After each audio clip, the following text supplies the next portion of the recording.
This is the X-Zone Broadcast Network, broadcasting worldwide on broadcast affiliates and satellite program providers, including CNN Broadcast Network, Sirius Satellite Network, Star Media, Good News Radio Network, Angel Broadcast Network, Wiki Broadcast Network, and WPBN TV. For more information on the X-Zone Broadcast Network, visit us at www.xzbn.net.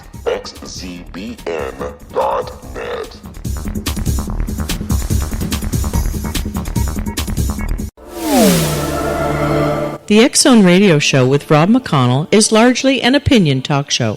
All opinions, comments, or statements of fact expressed by Rob McConnell's guests are strictly their own and are not to be construed as those of the X-Zone Radio Show or endorsed in any manner by Rob McConnell, Relmar McConnell Media Company, the X-Zone Broadcast Network, its affiliated networks, stations, employees, or advertisers.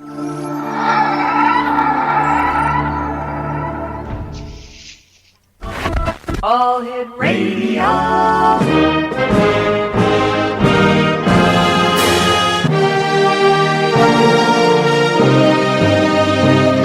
Welcome to the X-Zone, a place where fact is fiction and fiction is reality. Now, here's your host, Rob McConnell.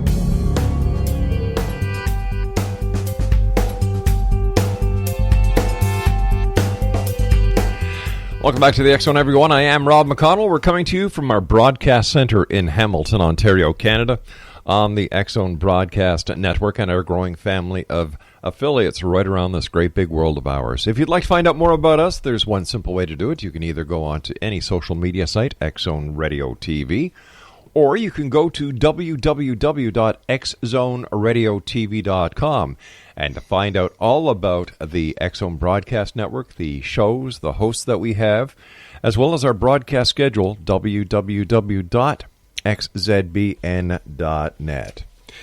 My guest this hour is a gentleman who has written a fascinating book.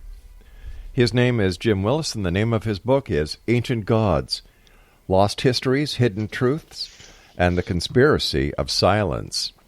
Now, where do we come from? What are the origins of modern civilization? Do the world's pyramids, the Nazca Lines, Easter Island statues, and other enigmatic structures, archaeological wonders, and geographic anomalies bear evidence of ancient gods? While shifting through the historical and archaeological and cosmic evidence, Ancient Gods, Lost Histories, Hidden Truths, and the Conspiracies of Silence by Jim Willis probes the mysteries, history, science, stories, and myths, and the facts of ancient civilizations, lost technologies, past catastrophes, archetypal astronauts, and bygone religions to tease out the truth of our distant past and modern existence. So tell me, what really is the history, or how does the history differ from the history that we all know? This is a question that I'm going to ask our guest this very moment. Jim Willis is our guest. Jim, welcome to the X-Zone. Thank you, Rob.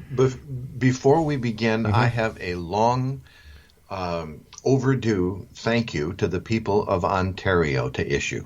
Why is that? It was back in 1968, 69, something like that. I made my first long-distance bicycle trip. Wow. And it was from Rochester to New York to Detroit, Michigan, and I had to go through Ontario. And I spent about 5 days bicycling from east to west across Ontario. I don't remember a lot about the trip, but I remember some absolutely wonderful people who really helped me out and who I would love to say thank you to. If there were any around who remember a crazy bicyclist on a red bike from the United States back in 1969, I want to say thank you. My goodness. And as the person speaking to you from the province of Ontario, we graciously accept your thanks and say, Jim, you are always welcomed with or without your bicycle. Thank you. I appreciate it. Hey, Jim, congratulations on a wonderful book. The people at Invisible Ink were kind enough to send me a copy, and I thoroughly enjoyed it. Thank you. Thank you very much. How long did it take you to write? About 40 years. No, I've been doing the research for a long time, and the writing itself actually was a culmination of a lot of that research. So it took about 6 to 8 months, something like that.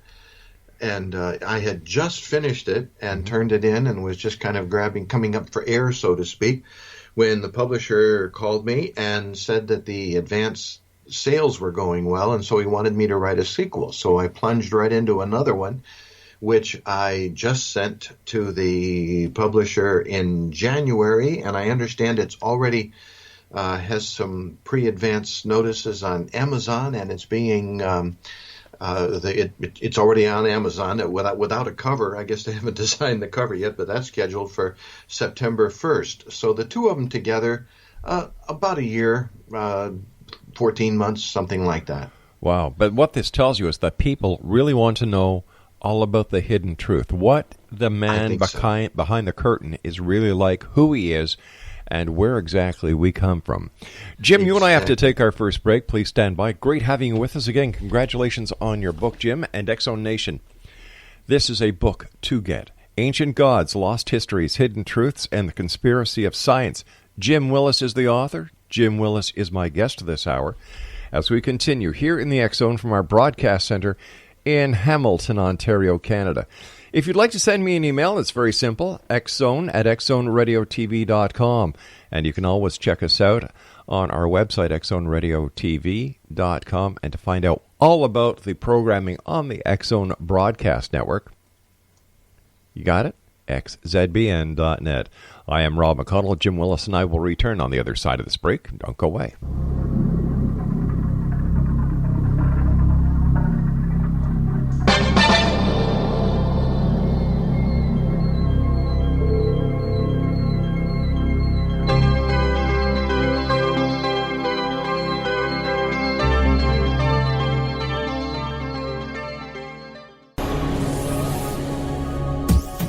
This is the X-Zone Broadcast Network, broadcasting worldwide on broadcast affiliates and satellite program providers, including CNN Broadcast Network, Sirius Satellite Network, Star Media, Good News Radio Network, Angel Broadcast Network, Wiki Broadcast Network, and WPBN TV. For more information on the X-Zone Broadcast Network, visit us at www.xzbn.net.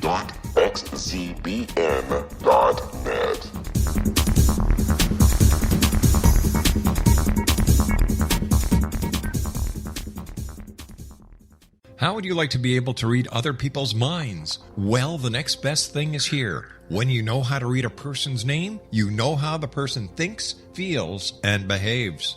Each letter in our name holds a key to unlock our true essence. Our name contains both our gifts and challenges in this lifetime. Mnemology science discovers personality secrets hidden in the placement of the letters of our names, including the first and last impression people remember about us. Sharon shows us how to interpret the arrangement of letters as outlined in her book, Know the Name, Know the Person. Sharon Lynn Wyeth created mnemology science after 18 years of research and testing her theories, and has supported thousands of people around the world in understanding themselves and others better. You'll enjoy Sharon's unique teachings as she shares her system to learn the gifts behind your given birth name. Even if you don't like your birth name, there are jewels in this book.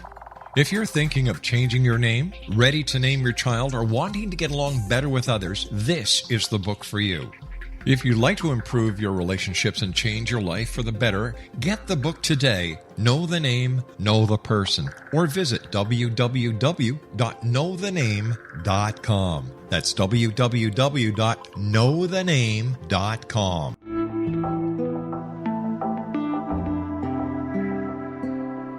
Take a step back in time and discover old Florida cuisine at Marsh Landing Restaurant in Fellsmere, Florida. Enjoy delicacies such as frog legs, gator tail, catfish, and swamp cabbage, or enjoy the more traditional cuisine such as hand-cut Angus steaks, ribs, and seafood. Join us for breakfast with a southern flair featuring sweet potato pancakes, biscuits and gravy, and much more. Planning a party? Marsh Landing's private dining rooms can accommodate groups from 8 to 80 people. While you visit, enjoy the historic pictures, artifacts, and stories that line the walls. Marsh Landing is truly a unique experience. Marsh Landing Restaurant, 44 North Broadway in historic downtown Fellsmere, or visit marshlandingrestaurant.com. Marsh Landing, Old Florida cuisine at its best.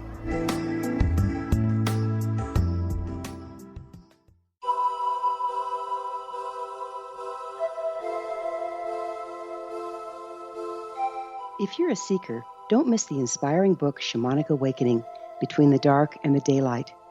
This remarkable work chronicles shamanic counselor and indigenously trained dream decoder Sandra Cochran's 35 years of experience with diverse wisdom keepers throughout the Americas. Sandy's initiations across the British Isles, Turkey, Greece, and Egypt, combined with her knowledge of symbology, psychology, and myth, influence her dream blog and workshops. Sandy offers private readings, sacred international journeys, a meditative CD, and her book, Shamanic Awakening, to encourage you as you navigate your earth walk and create a deeper connection to yourself. Find this and more at her website, starwalkervisions.com.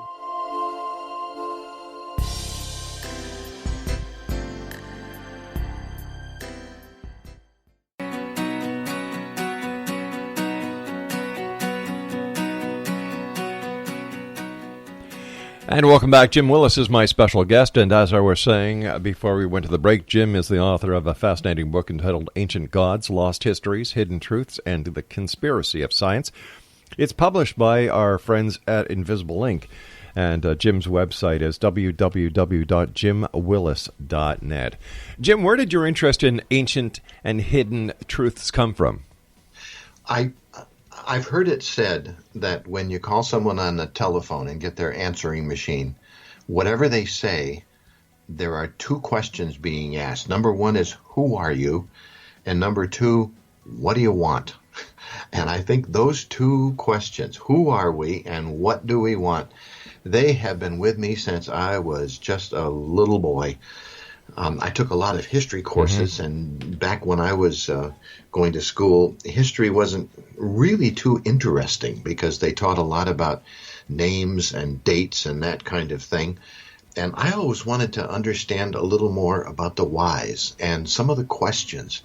And when I began to study history, it seemed that as I went to school, I went through college and I took music school, so I took music history. And then I went to seminary and I took religious history, and then I had to take regular world history and American history. And there were all of these questions, all of these great enigmas that if you're really sharp, you can see that teachers want to shy away from them. And I began to suspect that there was something more. There was an untold story. And so all my life I've been looking for the untold story, and I found it in ways that just positively amazed me. They had to go into this book. So let me ask you a very simple question. Where do we come from? A simple question, Rob. Thank you. You should hear my complicated ones. After a lot of study, I've discovered that, number one, no one knows for sure. Of course, it's all speculation, but I've come to a pretty firm understanding in my own sense. And I think to understand that, you have to really go back to the beginnings of organized religion. That is, back into the time of Hinduism, back into the time of the shaman. Way back when? Before that, way back when. And I'm almost positive that anyone who goes back there and studies, for instance, early Hinduism, very early Hinduism, finds a belief system that understood that consciousness is the basis of existence. Now, the Hindus didn't call it consciousness. When they began to write this stuff down 5,000-6,000 years ago, it was already ancient. They didn't call it consciousness. They called it akasha. And it's the idea that consciousness wants to take on form, wants to take on shape, wants to take on experience. And we are that shape, that form, that experience, that manifestation of consciousness. I think there is a spiritual component that we simply cannot ignore. It goes down deep within us. We discover it pops to the surface in strange times, for instance, when we talk about intuition or precognition. Somehow we just knew something and we didn't know how. And I think that's where we are in this wonderful game of consciousness discovering itself, consciousness manifesting itself. It almost seems as if life is a great big school. It's designed to teach us something that we could not learn without it. And I found that a very comforting thing. Now, you have to remember, I still am an ordained Christian minister, so I find my spiritual identity my whole life within Christianity. Well, let me ask you this, Sorry, since you brought up the religious aspect. Why do we still need a religious philosophy to follow in such a technological age? Is it possible that we as a human society have evolved past religious philosophies, and that religious philosophies can actually keep us behind the eight ball instead of allowing us to proceed further? I think it depends on what we call religious philosophy. Religions, well, quite frankly, religions develop a crust, and they develop dogma and doctrine, and religions themselves can really box us in. I discovered this myself 7 years ago. After 40 years in the Christian ministry, I retired, and I moved out here to the woods of South Carolina with an agenda. I had learned about God, and I hesitate to use that word God. I know what I mean by it, but when I use the word, it's very difficult for me to know what other people are hearing me say, because everybody has their own definition.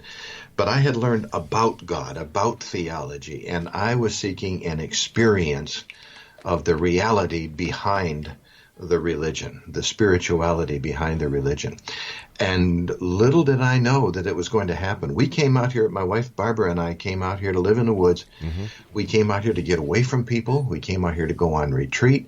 We wanted to spend 24 hours a day, 7 days a week, experiencing and trying to break through and understand that question about who we are. And lo and behold, it took a long time. We go days sometimes without hearing anybody or seeing anybody. Right. Our life is really slowed down. And it takes that. A couple of weeks ago, I said, Barb, is this Tuesday? And she says, I'm not sure, but I'm fairly sure it's March.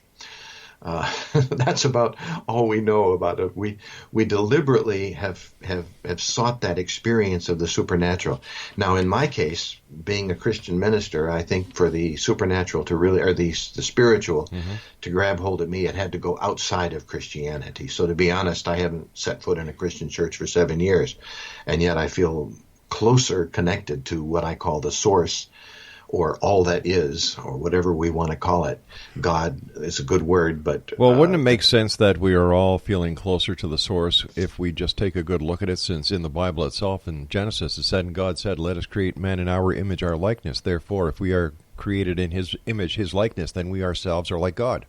Exactly. Yeah. Exactly. And we're searching for the answer. There used to be an old parlor game. Excuse me, but are we searching for the answer, or does the answer perplex us? Oh, I think both. I think both. Matter of fact, maybe we're not even searching for the answer as much as the answer is searching for us. Yeah, true. There was an old parlor game called 20 Questions. Did you ever play that as a kid? No, I was a spin the bottle guy. Oh, a person would leave the room, and everybody in the room would pick something in the room, and they would decide what it. And then the person come back, and he had 20 questions to figure out what the object was. And if he was really clever, usually within 20 questions, he could pinpoint a specific object. Now, take that particular game and change the rules a little bit. The person leaves the room, and everybody else in the room decides that they're not going to pick a single object, but they are going to answer every question honestly based on their answer to the last question. So the person comes back into the room and he begins to ask the questions, and the questions come flowing, and the people in the room answer the first question, and based on that answer, they answer the second question. So at the end of the 20 questions, one object is still identified, but when that object is identified, everybody in the room finds it at the same time. Yeah, that sounds like the confirmation hearings for the Attorney General, Jeff Sessions. Something like that. Yeah. And we're looking for that answer. And I think that's what we're searching for. And at the same time, although nobody knows what it is, we are all part of the game. And we are all an expression, a manifestation of the spiritual aspect of Akasha or of consciousness. Okay, now so that's when great. we all discover it together, we can all say from one supernatural being to another, welcome to the game. All right, but in a world of reality, is there place and time for all this soul searching? Do we really need to discover the answers to the philosophical questions that are being asked? And how will they improve us? And how will the answers improve our daily life and our tomorrows? I think probably a lot of people are very happy not looking into it. I would say the vast majority. Yeah. And to them, I simply say, you're living a good life. You're happy. Yeah. Fine. Go ahead. Live your life. But I think there comes a time with a certain number of people anyway when that simply isn't sufficient. And so when you say, is there time in this world of reality? Again, I think we have to look at the definition. What is real? Well, let me answer that as I see it. Paying the bills, making sure my family is well, making sure that my future is secure, taking care of my wife, making sure that my friends are taken care of, doing my best to be an asset to society instead of a hindrance. That's my world of reality. Yeah. In one sense, that's what reality is. Yeah. In another sense, in again, going back to the Hindus, they would say that although that feels very real, it is that is really the illusion. But that's the world we're living in, so we have to live in that. But isn't it possible as well? Isn't it possible? Isn't it possible as well that all these different religious philosophies, even going way back to the time of the Hindus, and they're starting their way of looking at consciousness differently as a way to try and understand the world around us through a very limited scope of the world. Like there was a lot of if the great books of the world were to be written today with all our knowledge of science, quantum physics, chemistry, mathematics, astronomy, would they be such awe-inspiring? For example, the Bible. Would the events in the Bible, if we investigated them today with our knowledge of today and we looked at them through the eyes of today instead of taking the word of many who, once again, had very limited knowledge of the real world, would they be as significant as they are to some people today? I don't think so. In one sense, I have to agree with you. I think you're right. In another sense, I go back to read the Bible now. And remember, I've taught the Bible my whole life within a certain framework. I go back and I read the Bible now, and with this relatively new understanding I have of the spirituality, I look at it, I find it more awe-inspiring than ever because I'm looking not just the content of the words on the page, but I'm looking at the mythology behind it, or the philosophy behind it. Isn't it interesting that in every single religious tradition, there is this idea that in order to really plumb the depths of it, we have to go away. We have to go to the desert. We have to go up in the mountains. We have to keep ourselves. We have to go to the monastery. We have to take a vow of silence. We have to separate ourselves from the world. And I think there comes a time in the life of probably not everybody, but of some people, when that is the only way to plumb the depths of who they are and to really look solidly into that idea of where do I come from? What am I all about?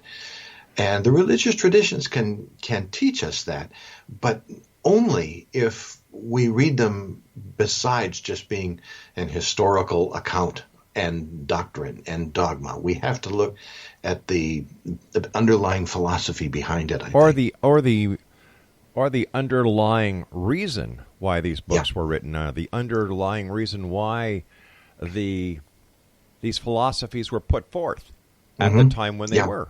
Yeah. I don't think that if we had a Wayback Machine with Mr. Peabody and Sherman, we went back to these early days and we're with the people and using our knowledge that we have today, and if we were successful and able to spread it throughout the people, I don't know if these philosophies would exist anymore. They probably wouldn't exist or be explained in the language that we read them now. And incidentally, I wonder how many listeners we just lost. I know what you're talking about, but I wonder how many people know about the Wayback Machine and Mr. Peabody. I think that's wonderful. You're showing your age, Rob. I've never been one to deny my age. I'll be back on the other side of this break with the news with Jim Willis as we continue here in the X Zone from our broadcast center in Hamilton, Ontario, Canada. Don't go away.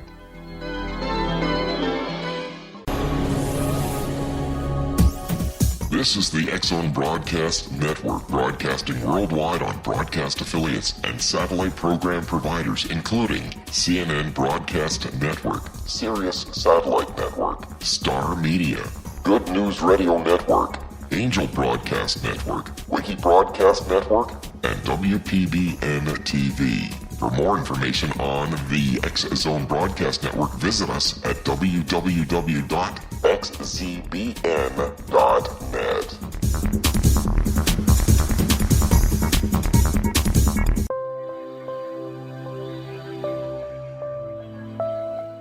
There's a legend shared by many indigenous cultures of a time when the nations were cast to the four corners of the world. Each nation was given a body of sacred knowledge that held a different portion of the truth to preserve. True reality could not be known until all the nations reunited, combining the information. If a single one was missing, the world could not be reborn and darkness would prevail. The Science of Magic Radio is dedicated to reuniting the sacred knowledge. With the understanding, none of us has all the answers, but together we can open new perceptions and possibilities. Through our combined vision, the world can be reborn into a place where darkness no longer prevails. Join me, Gwilda Wiyaka, and the Science of Magic daily on the X Zone Broadcast Network, xzbn.net, or visit us at thescienceofmagic.net.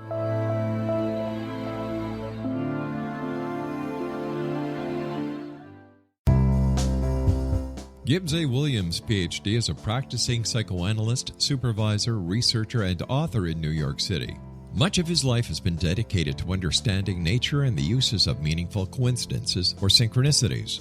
His radical and original non-Jungian, non-mystical, non-magical theory of synchronicities illuminates much of the fog surrounding this challenging and perplexing topic. His ideas and manners are fresh, presented in a style that is both entertaining and highly informative. He is also an expert on crisis intervention, specially focused on violence reduction for the police and citizens, mastering anxiety, frustration, and stress without the use of medication, and effectively preventing and treating heroin addiction. Dr. Williams can be contacted at his email address at gwwilliamsny11@aol.com or visit his website at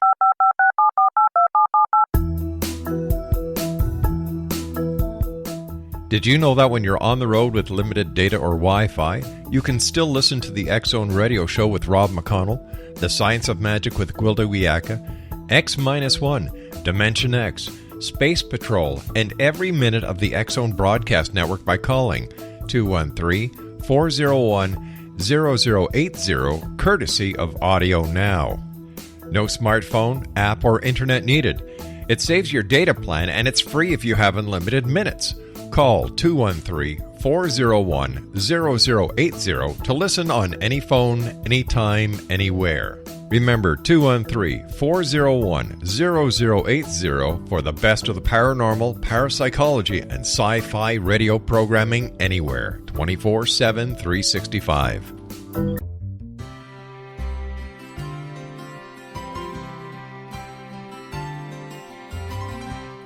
True healing must address 4 levels: physical, emotional, mental, and spiritual, for us to live joyful and productive lives. We tend to treat 3 of the 4, leaving the spiritual languishing. If you're tired of the same dysfunctional patterns cropping up in your life, Soul Balancing is for you. Trixie Phelps, owner and founder of Soul Balancing, is a naturally gifted energy healer trained in numerous esoteric forms, including shamanism. Trixie has created a powerful modality that safely and effectively clears your energetic field. A soul balancing session can remove interference, heal trauma, and restore your hope. Contact Trixie for a life-changing long-distance session today. www.soulbalancing.world.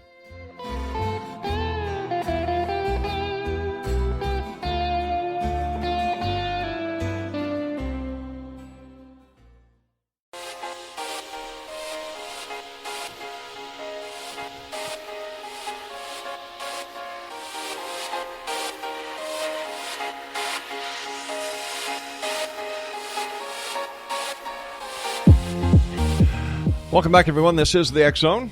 I am Rob McConnell. We're coming to you from our broadcast center in Hamilton, Ontario, Canada. You can always check us out online on any social media site, xzoneradiotv.com. If you'd like to join us on Facebook on the X Zone Broadcast Network, it's at facebook.com/xzbn.net, and you can follow us on Twitter at xzbnradiotv. Jim Willis is our guest. His website is www.jimwillis.com. And Jim... .net. .net, I'm sorry. What is the conspiracy of silence? I didn't really understand the conspiracy of silence until I started teaching myself. When I became a college professor, I found that it's almost required of you to teach what's in the textbook. And when the textbook raises problems, or when students raise problems, you're up there in front of a great big class of students, you tend to kind of dismiss them. I hate to say, perhaps even use your authority a little bit to say, hey, I know what I'm talking about, don't ask questions. When in reality, the students raise wonderful questions.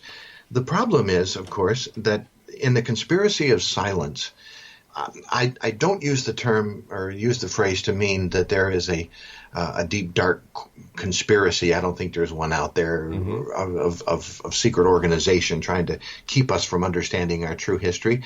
I just find it's easier to go along, to teach. I have a good friend down here who's working on the Topper site, which is a archaeological site on the Savannah River, about 40 miles south of us, who is a world-renowned archaeologist, but he's discovering things down there, human artifacts that go back 35 to 40,000 years. Now, that's turning archaeology upside down. It's way before the Clovis period even. And he has had to undergo a tremendous amount of trouble. He even told me once in private, which is why I won't use his name, in private once, he has told his students that if you unearth a pre-Clovis site in the southern or western United States, cover it up and don't tell anybody about it because you're going to ruin your career. That's I think a tragedy. I think it's a crime. It's not a tragedy. It's a crime. It is a crime. There's a story. I'm sure it's an apocryphal story, but I love it anyway. When Darwinism first came out, and when the fundamentalist church began to find Darwinism and discover the truth of evolution, that one old woman in the fundamentalist church was heard to pray, "Lord, make it not true, and if it is, don't let anybody find out about it." I think that's probably going on. It is a crime. The problem is that there is a real trouble, and the wonderful thing about the age in which we live, I think, is that some of these young archaeologists, some of these young scientists, some of the young theologians, some of the young philosophers are now coming up, and they understand how the game is played, and they understand that if they publish some material that's got to be peer-reviewed, and then they've got to go to the next symposium, and if it doesn't fit in with what their professors have taught them, they're stepping on some toes. But they've learned how to do an end run, thank goodness, to some television programs. They can go right to the public by doing an end run around the academic community, and through channels like the History Channel, for instance, they can say this is the way it really is, and get the public excited. So the public starts asking the questions. And I think that's the age we're in right now, and I really welcome it, because there are a lot of questions that need answering. But you know what? We've known for years that history lies. Science, history, math, archaeologists are full of liars. They are. They are. For example, we know for a fact that Christopher Columbus did not discover the Americas, and yet in every school in the United States and Canada, that's what you're taught. Yeah. And instead of the scientists, the historians, and the archaeologists having the balls enough to say, you know what, we screwed up. We are wrong. That is not how it happened. They just perpetuate the lie. Exactly. When I was in 5th or 6th grade was the first time we heard this radical idea that perhaps the Vikings had actually got here before Christopher Columbus and landed in Canada and perhaps even in New England and farther south before Christopher Columbus. Well, you see, when I went to school, it was a fact. Our teacher told us beyond a shadow of a doubt that, no, that's not true. Read it in the textbook. You'll see that Christopher Columbus discovered the Americas. Well, now look at it. Now we know. Oh, sure. Like we were told this is the truth. The fact about Christopher Columbus discovering the Americas is wrong. Mm-hmm. So I've lost a lot of respect over the years for the scientific community, the archaeological community, and the religious community because they've all lied to us, and they continue to lie to us to this very day. Yeah, the same thing happened in the religious community, for instance, when the Epic of Gilgamesh was discovered. Right. The ministers knew about it. The pastors knew about it. They talked about it at symposiums and things like this. And it had a flood story. And the flood story was much the same as the Noah account, but it was a little bit different, too. And so now these ministers hear about this story. They go back to their congregation. They don't tell the congregation that hundreds and hundreds of years before the flood story was written in the book of Genesis, there was a similar account in the Sumerian texts. Yeah. They don't tell the congregation that because they think that they're looking for the hearts and souls of their people, and why confuse? It's marketing. It's marketing. It's money. Yeah. So keep it quiet. The fake news was created by the religious philosophies and philosophers. Sure, and it's easy to go the other end too. I mean, it's easy to go to the conspiracy route, and everything becomes a conspiracy. Sure. And I think once again, it's just a lack of honesty. And let's call it what it is. Hey, listen, I've been calling it that for 26 years. Yeah. Good. Keep doing it. Yeah, I intend to. I go to sleep every night feeling good that at least I've done my share to try and make this a better world to live by bringing people the truth. Yeah. I've just finished Andrew Collins' book on Atlantis. I understand that he's been a guest with you in the past. Yep. And I just finished his book on Atlantis. He had helped me out. I had emailed a couple of times, and he had helped me out on some research that I was doing for Ancient Gods. Mm-hmm. And he just wrote me an email and said he's finished his new book about I don't have the title right in front of me right now, but it's going to be advertised soon, so you'll be able to see it. It's about the whole Atlantis story that was picked up by Carthaginian and Phoenician sailors way before Columbus, from the Bahamas all the way down the archipelago to the Antilles and Cuba and Hispaniola, and the whole story of Atlantis, the island community that sat at the gateway to America. And he tells the story about the comet 12,800 years ago that brought that whole segment to an end. And it just ties up everything. He told me in the book that he's going to be able to tie that whole Atlantis story to the beginning of Septepi, of Egypt, which is called the first years of Egypt, the early days of Egypt, and Göbekli Tepe, where he has studied. Okay, but let me ask you this. It's nice that we're giving Colin Andrew a nice plug. Okay. The reality is that is there proof? It's nice to tie. It's nice to hypothesize. It's nice to suggest. But where's the meat? Okay, the meat is found, for instance, right here in South Carolina, the Carolina Bays, which show a definite impact and can be dated to that time. The meat is also found in the end of the Clovis period and the end of the. Oh, I'm not talking about the comet. I'm not talking about that. I'm talking about the claims where he can tie everything to Atlantis. Oh, well, I don't want to say to Atlantis necessarily, to the Atlantis story. Plato calls it Atlantis. We have no idea what the civilization called itself. Yeah. But there was certainly a civilization that existed in the area of the Caribbean at that time, and the archaeology is there. And, of course, the dates are so significant, and the stories. There are three areas of evidence that can tie all these things together and bring the meat. Number one is all of these enigmatic stone structures that exist from the Americas all the way to Europe and all the way into India. We have the stone structures. They're real. They're there. They were built with a technology that we don't understand. We couldn't even do it today, some of the things that they did. But we also know that throughout history there's been lost technologies. So it may be something that we knew how to do that for one reason or other we don't anymore. Yeah, exactly. I understand. Listen, hold on here. Whoa, slow down. Oh, okay. Slow down. I get excited about I know you do. There's nothing wrong with that. But I got to get a few words in as well. Yeah, okay. Okay. So when we're looking at the big picture, okay, it's nice that archaeologists are doing everything to bring forward the truth. But once again, my question is, how will this help us in our daily lives today? How will this help us in the future? I can only say how it helps me. It gives me a reason for living, purpose for living. It gives me something to look forward to when I wake up. It gives me an idea of what's going to happen when I die.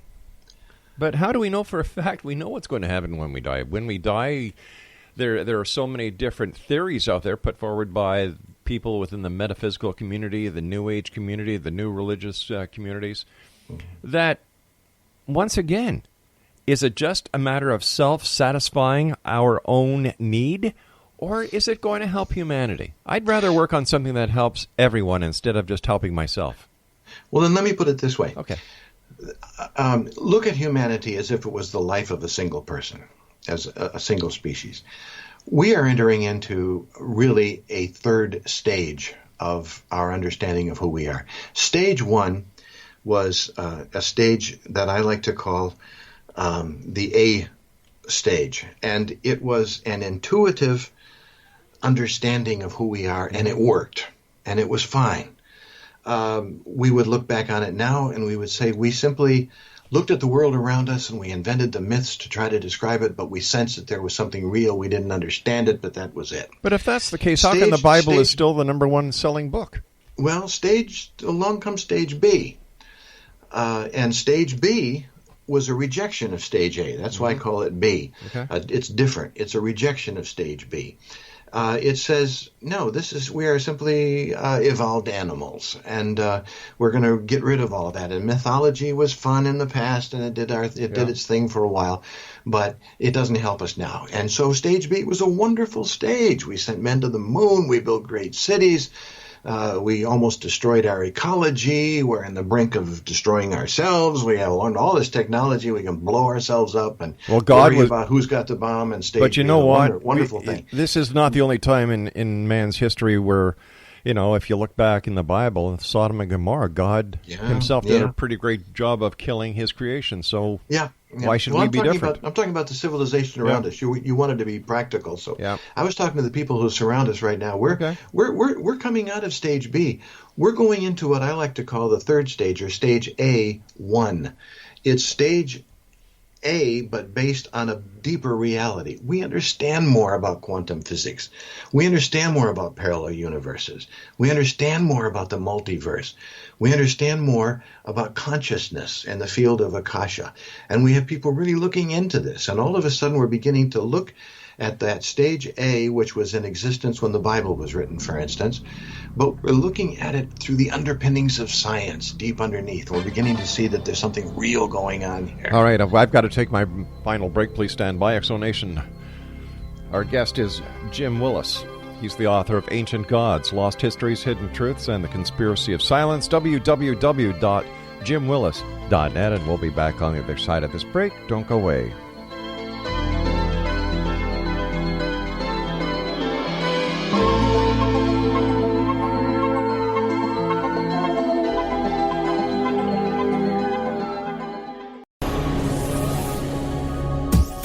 This is the X-Zone Broadcast Network, broadcasting worldwide on broadcast affiliates and satellite program providers, including CNN Broadcast Network, Sirius Satellite Network, Star Media, Good News Radio Network, Angel Broadcast Network, Wiki Broadcast Network, and WPBN TV. For more information on the X-Zone Broadcast Network, visit us at www.xzbn.net.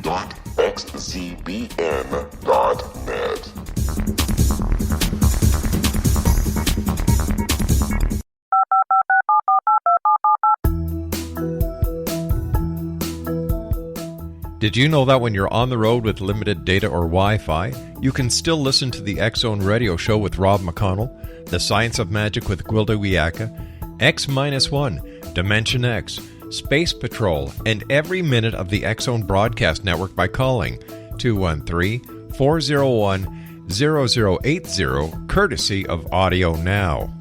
No smartphone, app, or internet needed. It saves your data plan, and it's free if you have unlimited minutes. Call 213-401-0080 to listen on any phone, anytime, anywhere. Remember, 213-401-0080 for the best of the paranormal, parapsychology, and sci-fi radio programming anywhere, 24/7, 365.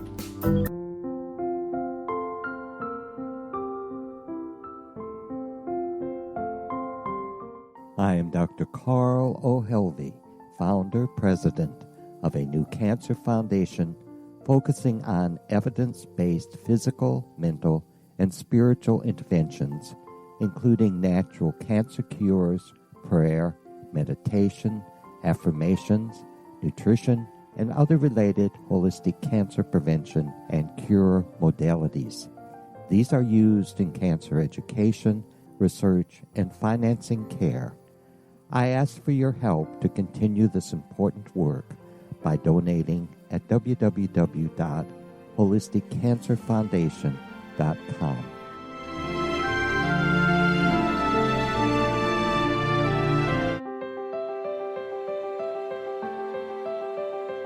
Wouldn't you love to know the secret to everything? I'm Dr. Kimberly McGeorge, and on The Secret to Everything, we will merge the practical with open investigation into all realms of the mysterious. We will talk to cutting-edge alternative health practitioners, those who inspire and motivate you in business and life, and of course, we will share stories of the paranormal, conspiracy, and cryptozoology. You will transform because of the frequency I carry, the frequencies my guests carry. Life may never be the same after you listen to this program, for the secret to everything is for you, the listener, for those who desire more in every area of their lives and believe that it can still be found. Listen and discover thesecrettoeverything.com.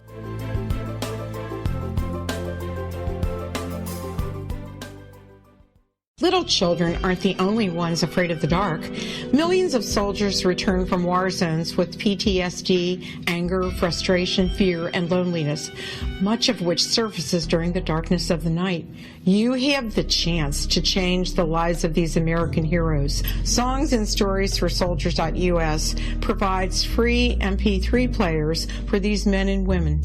With a list of 3 million songs in 16 different styles, 100,000 audiobooks, and 30,000 old-time radio programs, every veteran can find something to soothe and comfort them at no cost. All our players contain an 8-hour audio program designed to help veterans fall asleep.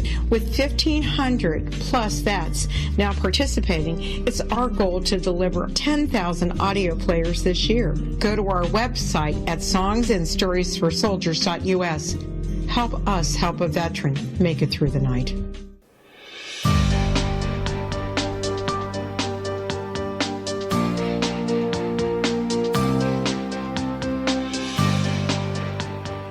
Welcome back, X-Zone Nation. This is the X-Zone. I am Rob McConnell, coming to you from our broadcast center in Hamilton, Ontario, Canada. Don't forget, the X-Zone TV channel will be making its debut this June the 1st.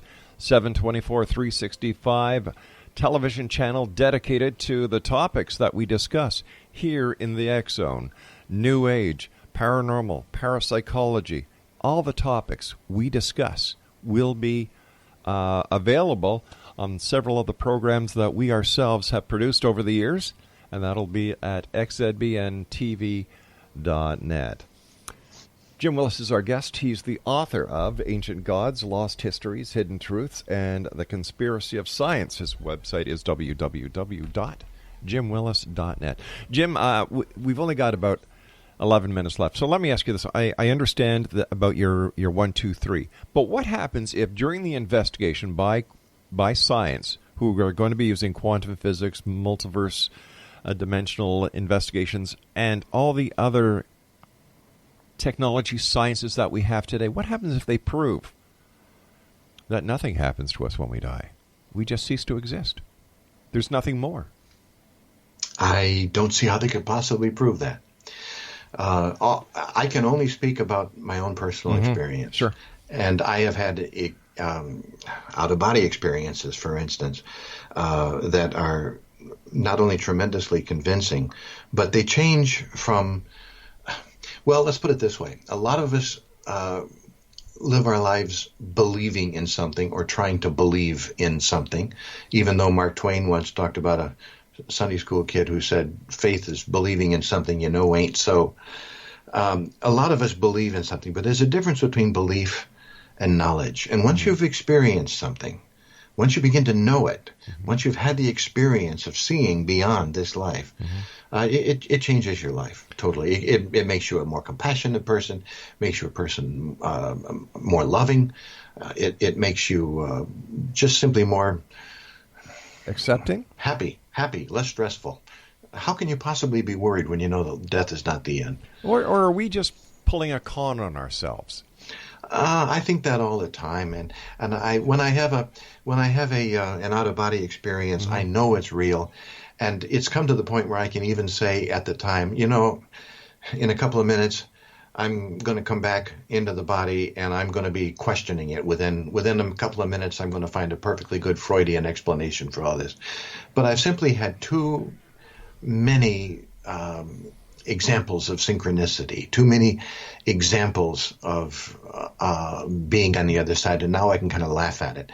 My wife, in many ways, is much more spiritual than I am. She's a real right brain person. I'm a left brain person, and I'm always got to analyze everything and think about it all the time.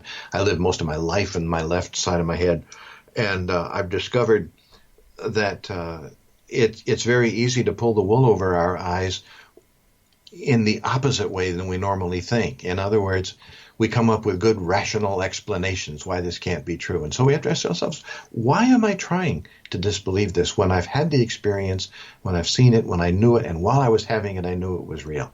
Now, am I going to convince anybody else? No. Am I going to convince you? No. But I've convinced myself, and that's sufficient. I guess that's all that matters, what you believe, not what anybody else believes. Mm-hmm. Yeah, as long as you're honest with yourself. That's the whole key. You've got to be honest with yourself. All right, but let me ask you this. Being honest with yourself and fooling yourself are often misinterpreted for each other. Mm-hmm. So how do you know you're not fooling yourself? Well, people come into this life and they make their decisions based on what I call faith statements. If a person comes to the point when he has a faith statement that says, this is real, spirituality is real, the other side, the multiverse is real, I've been there, I've seen other things, and that's how you begin to look at life. On the other hand, there's a lot of left-brain thinkers out there who have not had that experience and can't imagine that experience, and so they say, you're just fooling yourself. Well, never can the two come together. It just won't work. East is east and west is west. But isn't it a fact that people who believe in out-of-body experiences, who believe in life after death, existence after death, the ability to communicate with the other side, have all faced a crisis in their lives? And that it was this crisis. I never faced what I would call a crisis in my life. Well, did you? Maybe the crisis was the wrong word. Mm-hmm. But something in their life that proved or that gave them the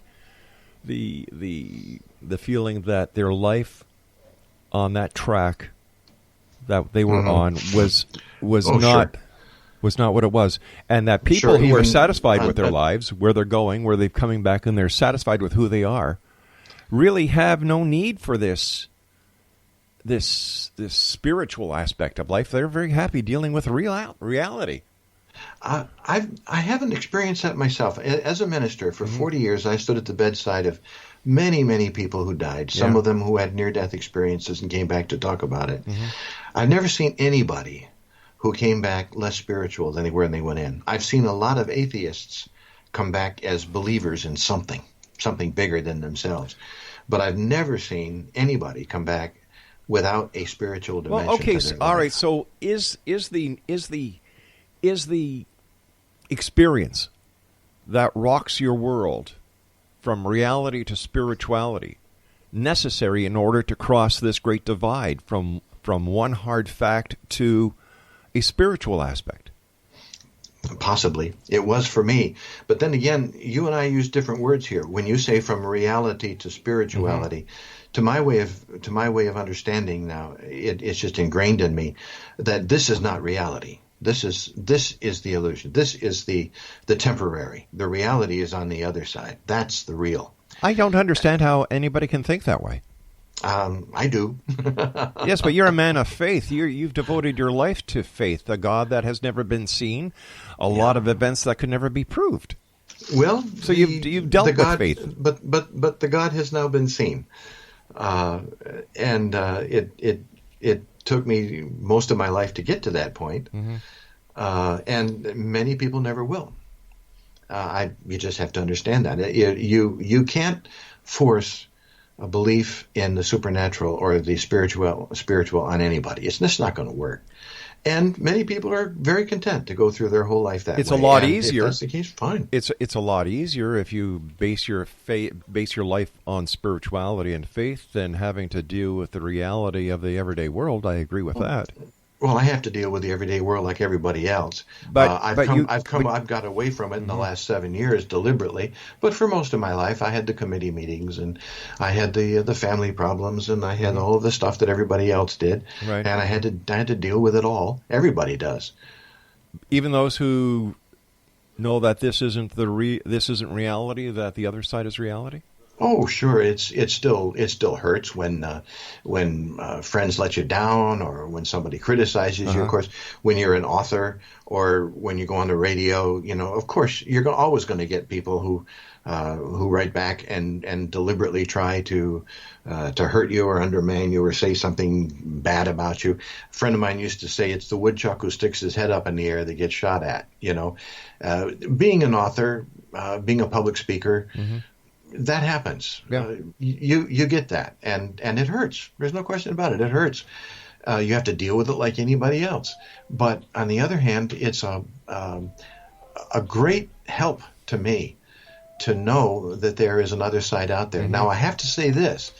For instance, over the last couple of months, I've been building a house next door in the woods for my daughter, who's going to come up and live with us. We can see the writing on the wall. We're getting older. We want to stay here, so she's going to help us. And when I'm locked down to pounding nails, and when I'm locked down to how is this going to fit into that, it's difficult to meditate. It really is. You get your life sucked down to this world, and it's tough to get to the other side. But you know it's there. You know it's there. Wow. You know what? I appreciate everything you say. I really do, from the bottom of my heart. And I appreciate the book you've written. Thank you, Rob. And there's no ifs, ands, or buts. There are a lot of questions that need to be answered. And, I think it's through the open-mindedness and the hard work and dedication that people like you put into these books and put into these thoughts and bring forward to the public that the public will start talking. But I think that when this happens, we're going to see so many changes within the social structure that we're so used to, that the change is going to be, it's just going to be wow. And you're building that change with programs like yours by opening up the questions, asking the questions, and opening them up. Yeah. It's a very important work you do. Well, I thank you very much for that, sir. Let our listeners know how they can get a copy of your book, where it can be found, and so on. Oh, the easiest way is probably just on the internet, look up at Amazon or Visible Ink Press, or Target is carrying it, or Barnes & Noble, or any place, any bookstore can get it right now.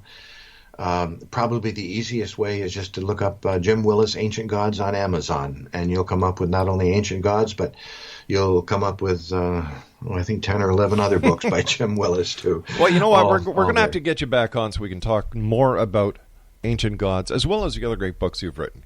Thank you. I'd love to come. Jim, it's been a pleasure talking to you. I wish you much success, and thank you for taking time out of your day to join us tonight here in the X Zone. Thank you, Rob. Appreciate it. X Zone Nation, my guest this hour has been Jim Willis. He's the author of a great book, and I'd like to thank the people at Invisible Press for helping make this interview possible and for sending me a copy of Jim's book. I ask tough questions. No two ways about it, because you, the X Zone Nation, deserve the answers.